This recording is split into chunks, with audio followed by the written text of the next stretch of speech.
I've been asked a homework question for pre-calculus, and this is from page 784, and we're going to look at some of these problems where we have to use the identities to find things.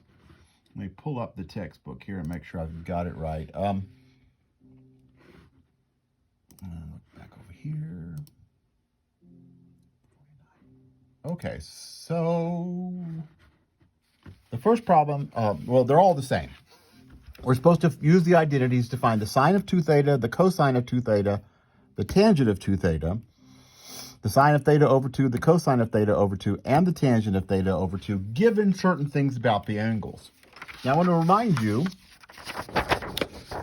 we have some identities. We have these double angle identities. The sine of 2 theta is 2 times the sine of theta times the cosine of theta.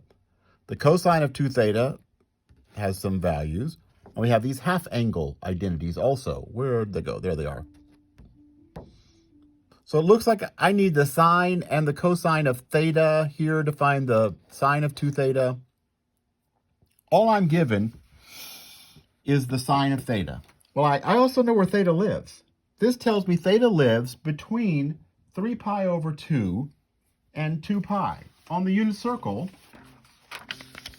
here's 3 pi over 2 down here. Here's 2 pi over here. Theta is somewhere in here. Theta is in, according to that information, in the 4th quadrant. So, I'm given that the sine of theta is negative 7 over 25. And I'm going to use a right triangle on the reference angle for theta. Remember what the reference angle is. The reference angle is an angle in the 1st quadrant that has the same numbers for the sine and the cosine and the tangent and all that, but the positive or negative might be different. So over in the 1st quadrant, there's some angle whose sine is 7 over 25, and it will be the reference angle for this angle, my theta. I'm going to call it theta prime, and the sine is 7 over 25, which tells me, because I know this, SOHCAHTOA, the sine is 7 over 25 over in the 1st quadrant, not my angle, but its reference. That's opposite over the hypotenuse, 7 and 25. I want to find this missing side in this right triangle. It's the side adjacent to my angle. I'm going to use a Pythagorean theorem. When I've got some sides in a right triangle and I want to find the missing side, use Pythagorean theorem. A squared plus 7 squared is 25 squared. So let's fill in that. That's 49. This is 625. So a squared is 625 minus 49. Let's see. 625 minus 49. 576. And so a is going to be the square root of 576, which is 24. Okay, so now a is 24. I know the sine. I can read the cosine off the triangle. So the sine of theta was given to me, negative 7 over 25. The cosine of theta is adjacent over hypotenuse, 24 over 25. At least those are the numbers. Is it positive or negative? Well, it's in the 4th quadrant. And in the 4th quadrant, the cosine is positive. Everything's negative except the cosine and the secant. Remember, all students take calculus. Over here, the cosine is positive, so that's the value of the cosine. The rest of this is actually pretty easy. This is the hard part of the problem. The sine of 2 theta, the identity says it's 2 times the sine of theta times the cosine of theta. I was given the sine of theta, actually, negative 7 over 25. I just found the cosine to be 24 over 25. And if I multiply all that out, 2 times negative 7 times 24, this is negative 336 over 25 times 25 is 625. Okay, so that was 2, 7, 24, negative. 2 times 7 times 24, and then 25 times 25. There's the sine of 2 theta. The cosine of 2 theta is, we have 3 to choose from, right? cosine squared theta minus sine squared theta, or 2 cosine squared theta minus 1, or 1 minus 2 sine squared theta.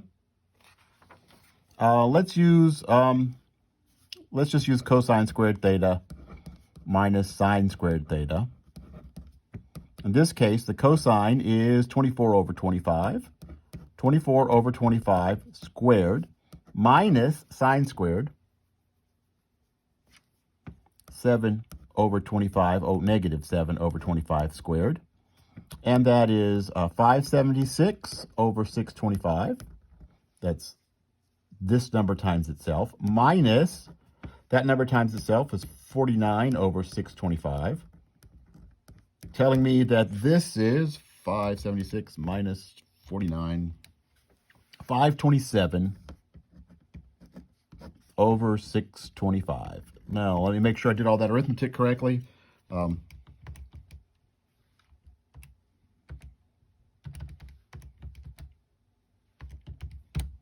I did. Okay.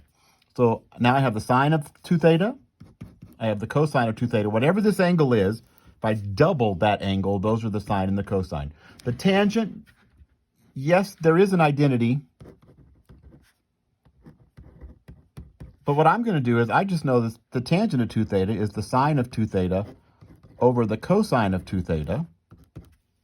And that is that number, negative 336 over 625, over the cosine, 527 over 625. And if you multiply by the reciprocal, arithmetic with fractions, you will get negative 336 over 527. When you multiply by the reciprocal, the 625s will cancel. There's the tangent of 2 theta. I'm going to go ahead and finish this video. I know it's running long for this one problem. The next thing we're supposed to find is the sine of theta over 2. Sine of theta over 2. Let's think. Theta is between 3 pi over 2 and 2 pi. So let's talk about what would happen if I divided everybody by 2 to get theta over 2. I get, if I divide that by 2, multiply by 1/2, I get 3 pi over 4. That's theta over 2. 2 pi divided by 2 is just pi. So if theta is an angle over here in the 4th quadrant like this, then theta over 2 is between 3 pi over 4 and pi. 3 pi over 4 and pi, that's up here in the 2nd quadrant. So I can find the positive or negative signs because I know it's in the 2nd quadrant. So the sine of theta over 2, right, it's plus or minus the square root of 1 minus the cosine of theta over 2. But I know where it is. I know it's in the 2nd quadrant. The sign is positive. So it's the square root of 1 minus the cosine of theta, 24 over 25, over 2. And if we do some arithmetic with fractions, let's see, that's the square root of 1 minus 24 over 25. That's 25 over 25 minus 24 over 25. That's 1 over 25. 1 over 25 divided by 2 is 1 over 50. So the sine of theta over 2 is the square root of 1 over 50. The cosine of theta over 2, because I know that my angle theta over 2 lives in the 2nd quadrant, it's negative the square root of 1 plus the cosine of theta, which is 24 over 25, over 2. And that's negative the square root of, let's see, 1 is 25 over 25, plus 24 over 25 makes 49 over 25. And 49 over 25 over 2 is 49 over 50. This, from here to here, what I just said out loud to get from here to here, that's arithmetic with fractions, folks. I hope you can do that part. Watch this video again and listen to how I said it if it's bothering you. Okay, and the tangent of theta over 2, you can use an identity. We have several. We have 3 to choose from. But the easiest thing now is to say, the tangent of theta over 2 is the sine of theta over 2 over the cosine of theta over 2. It is the square root of 1 over 50 over negative the square root of 49 over 50. And do some arithmetic. That is the square root of negative the square root of 1 over 49, which is negative 1/7. That would be the tangent of theta over 2. Sorry, that's the longest video I've posted for you yet. I need to work 2 more problems that have been asked, though, so I'll make a second video.